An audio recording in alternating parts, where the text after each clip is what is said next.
for joining me for the Plant Yourself podcast. I'm your host, Howie Jacobson.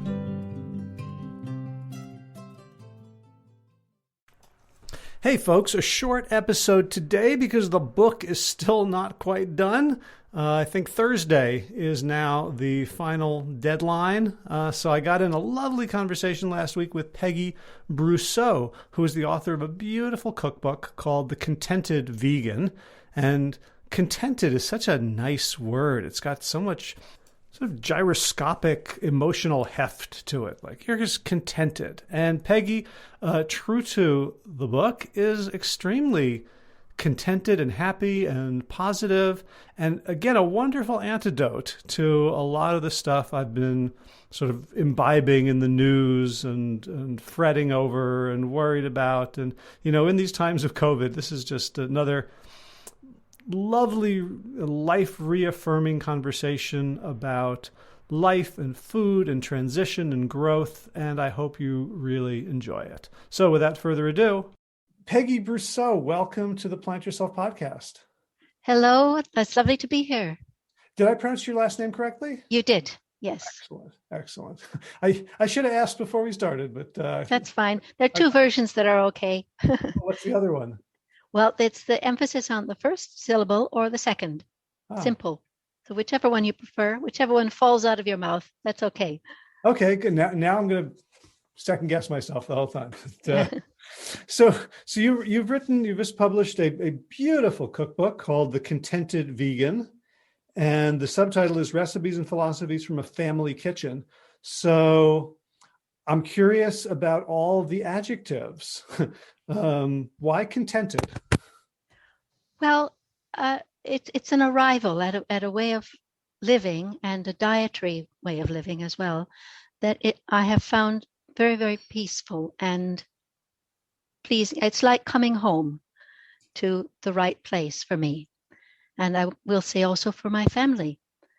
And I think increasingly for more and more people, it feels like the right direction to be moving in and the right place to end up in terms of what you eat and how you live.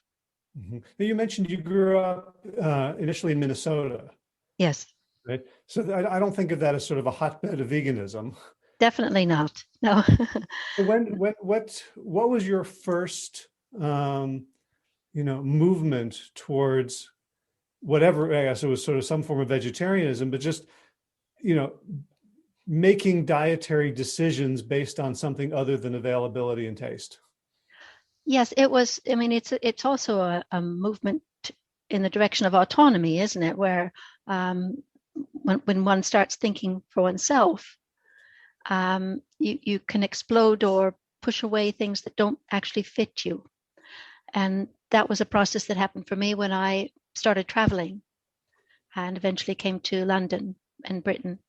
When I was first here in this country, very early on, I ran a small holding, which is like a baby farm.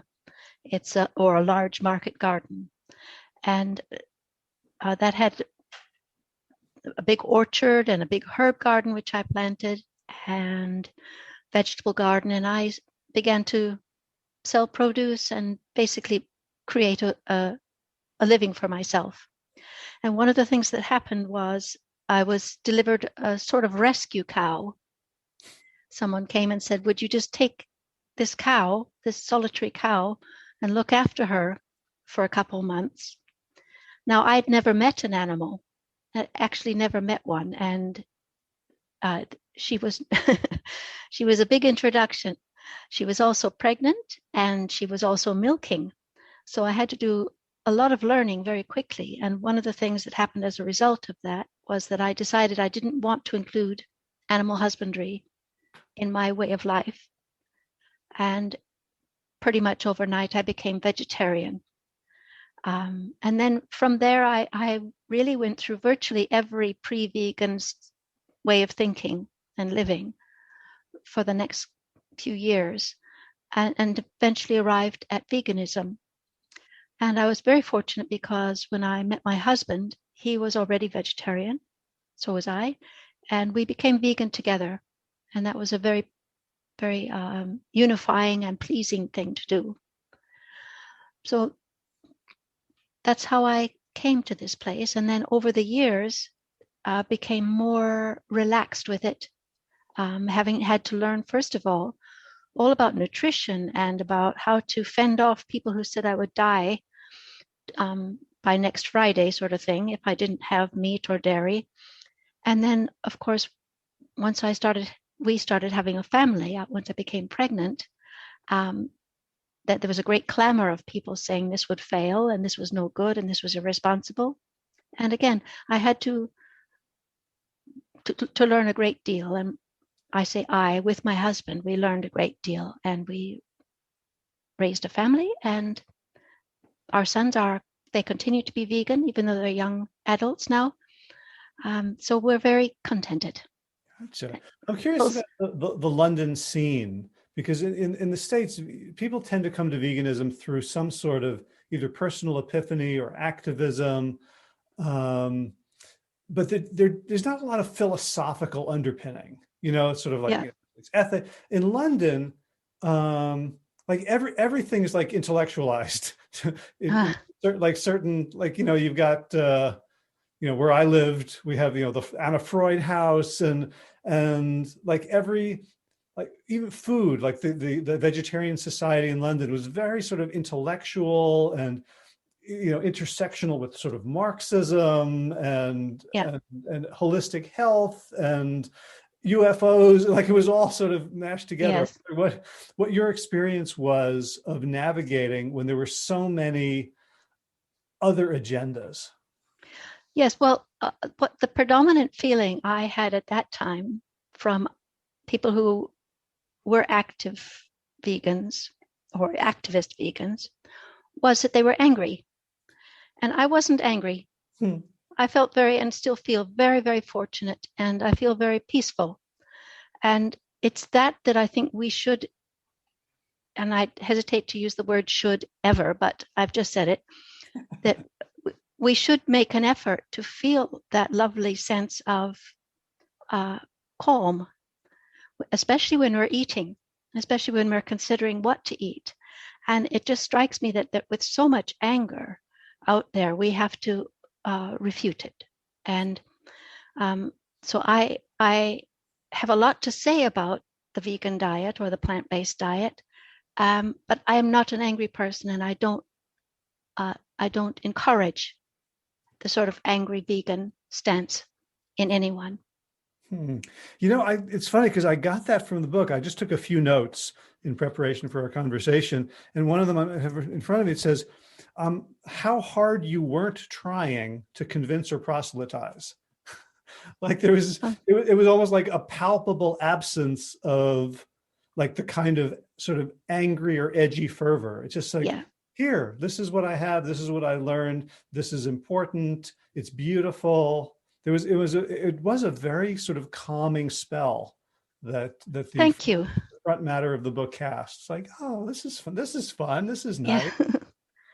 Well, there's so much pressure on us, don't you think, to make changes, to be up to date, to be sort of in the swing of things. And of course, we're all rather frightened of the future, whether it's through COVID or through the environmental disaster that's looming. And that fear, just like anger, makes us freeze and we stop acting often. And I think that it's better to make it a welcome and to set an invitation to come as far as one can on any given day and given one's circumstances, and allow oneself time to grow into a new idea or grow into a new way of eating. And once that is allowed, then we are collectively much more successful. We can sustain a change once we arrive there of our own volition, and with that sort of encouragement and welcoming that I hope I've conveyed. So I'm curious about any sort of inner work you've done over the years. I know you come from Minnesota, which puts you at an advantage in terms of being genial. But you talked about coming to London, and there were so many angry vegetarians and vegans, Yeah. and being surrounded by people who seemed um, defensive just by the virtue of your choices, like telling you what to do. Was there a period in your life where you were sort of more embattled and you had to like figure like how do you not like lash out? What was it, just temperamental, or did you develop that? I think it's. I think that I have a tendency um, to put up a wall that I don't enter battle. I put up a shield and observe and calculate and take my time thinking things through by myself. Or when I say by myself, of course, I don't really mean that. I mean by reading or by research of various sorts or by talking to people who aren't trying to clobber me, and to give myself time to get back into my own skin and think, okay, well, how do I really feel about this? And so embattlement to me, as I say, is a rare thing. It's, I think, counterproductive, but I am very strong-willed. And anyone who has tried to force me will back me up on that.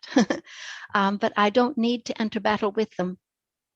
I just say, stop, that's my line. You can't cross it until I'm ready. And behind that line, I was able to find my way and to learn a huge amount about this subject and about cooking and about nutrition, the whole package. And I think earlier you mentioned about all these other influences that you felt in London, Marxism and so forth. I think that the good side of that is that when we think about any aspect of our life, but especially our diet, I think we do realize, we catch a glimpse of how everything fits together. Mm. And that's very liberating and exciting. And I really ran with that. I really have enjoyed and probably relied on that phenomenon over the years. Mm. Tell me how you cook. Like what do you, what do you center yourself? What do you think about? Are you just looking at the vegetables? Are you connecting with your old friend, the cow, the pregnant cow, and with people in climate sensitive areas? Like how do you bring your best self into the food? Thank you very much. That's a really nice question. I use it, first of all, cooking as a creative expression and a way of anchoring myself or grounding myself into a day. And predominantly, I get up in the morning and look at what's there and cook early in the day because there's time to do it then. I'm very creative at that time of day, and it's quiet. I just look at what's available on that day and put it together. So for me, that's very exciting. Obviously, I have quite a range of spices and herbs and vegetables that keep well, like the onions and garlic and so forth. But each week, of course, as the seasons move on, there's a change in what fresh foods are available. And there's a change in how eager I am to use dried foods like beans and lentils as well. So I just, if I can say, I respond to the day and what's available to me. That's Gotcha. how I go. And how do you help your readers? I know you have an Ask Peggy feature on your website, and you have a newsletter. When you have readers who don't have the luxury of time, when they're sort of scrambling, you have this gorgeous cookbook with so many recipes. A lot of people that I begin to help when they first want to get healthy are so overwhelmed. Like Yes. a cookbook would be the absolute wrong thing to give them. How do you help people who are just beginning to transition, or who know they want to do it, but they don't have time, or things are complicated? Well, how do you simplify those first steps? Well, I think that the first steps are different for each person. I've tried I fully recognize the pressure of time. And remember, I've raised a family, and there's nothing more high pressure than trying to get everyone sorted. And, so a lot of the recipes are very, very swift to make, and they make use of time in a quite an efficient way. But as far as first steps are concerned, I would say just go for one small change each week. If you can manage each day, that's even better, but each week. Promise yourself a plant-based meal every Saturday afternoon, or make one change to your breakfast that makes it a plant-based meal. And then to take on the habit, if you like, of cooking and preparing meals as an adventure, as an excitement rather than a chore, because that's what it can be. You can discover very delicious, simple recipes for yourself just by giving yourself permission to make a mistake or to combine things that you have no idea how they're going to work out, because this belongs to each one of us. Our relationship with food and with living plants belongs to us, and it's not an obvious relationship at the moment because there's so much packaged food out there, and we think it's quicker to do that, even though we have to wait in line to pay for it, even though we pay extra for it because of all the parceling and packaging. And I would say it's a matter of reclaiming a little bit more for yourself each week, if you can, to build a connection with your food. That's lovely. Lovely. Do you still have a garden or a farm? No, not a farm, not in central London. Uh-huh.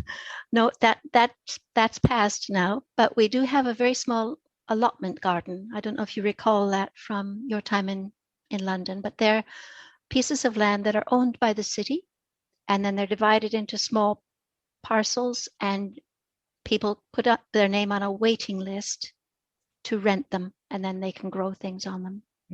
So what are you growing? Mostly herbs at the moment. I love fresh herbs, but we're going to grow some pumpkins, and there is an apple tree there. There's some sorrel, that sort of things is there as well. So Lovely. yeah. So what are a couple of the recipes in the Contented Vegan that you are most proud of or most would like to share? Oh, that's tough. Come on. Which of your children do you love the best? Oh, yeah. Now, well, I'll tell you, one of the things I'm really enjoying at the moment, I've got 3 recipes in the book that are based on tempeh, which is an Indonesian food made from beans, but it's fermented beans. So it's very rich in enzymes, and that makes it easy to digest. And I was given a gift of the starter culture from a company here called Temptation, and I was given a gift of the culture, and I've been making tempeh myself, which is a really new process for me. I'm really enjoying it. Oh. How does homemade tempeh compared to store-bought? Well, it's got this wonderful fresh quality. I won't say it's like a green scent, but it's got this lovely fresh air scent about it, and it tastes very, very.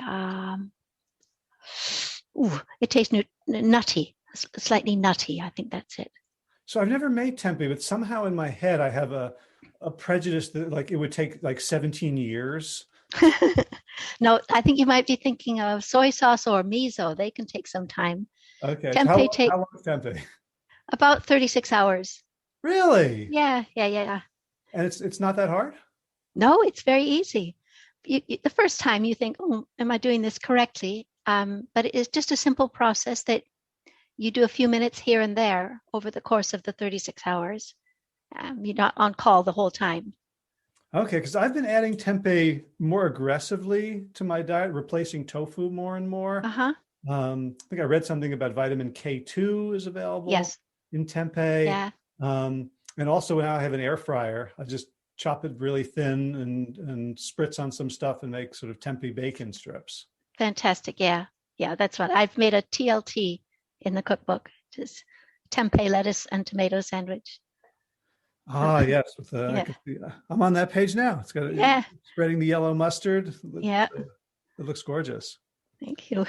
So I noticed another recipe that it looked like a very normal recipe, except for one ingredient. It was sort of a broccoli stir fry, but then you threw in allspice. Where did that come from? Well, it's a very, because I've got the onions in there as well. Is that the Yeah, broccoli broccoli? sizzle. Yeah. And with the almonds as well, they can get lost. And I found that allspice um, hooks those flavors together. You don't need very much at all, but the flavor of almond could disappear, but with the allspice, you find it. And that's a process I love exploring, of how a spice or a herb can bring flavors together. How do you just like have Experiment. intuitions and try it? Yep. But I think also if you have a good range of spices and herbs, and you can hold the food you're dealing with in front of you and smell it, and then also put some spice on your finger and smell them together, and it will tell you if it's the right thing, the right combination. So that's another form of reclaiming, isn't Yes. it? Like your willingness to say, I know what I like, or I know how this food touches me, rather than having to rely on other people as expertise. That's right. Yes. Yes. It's a very, I think, a very exciting process, but one that's also in itself is quite nurturing, because it just brings you back into the whole loop of food growing and producing these wonderful colors and textures and aromas, and you become a part of it. Awesome. Well, thank you. The book is called The Contented Vegan by Peggy Brusseau. Maybe you should spell your last name for our audio listeners. Okay. It's BRU double S for sugar, EAU. Okay, great. And where can folks find you online? Well, I'm PeggyBrusseau.com, all one word. Okay, and I'll put a link in the show notes to that. You're on Facebook and Instagram as well. And mostly Instagram, yes. Yeah. Mostly Instagram. Yeah. Well, it's a good match because do you take your own photos? I do now, but not for the book.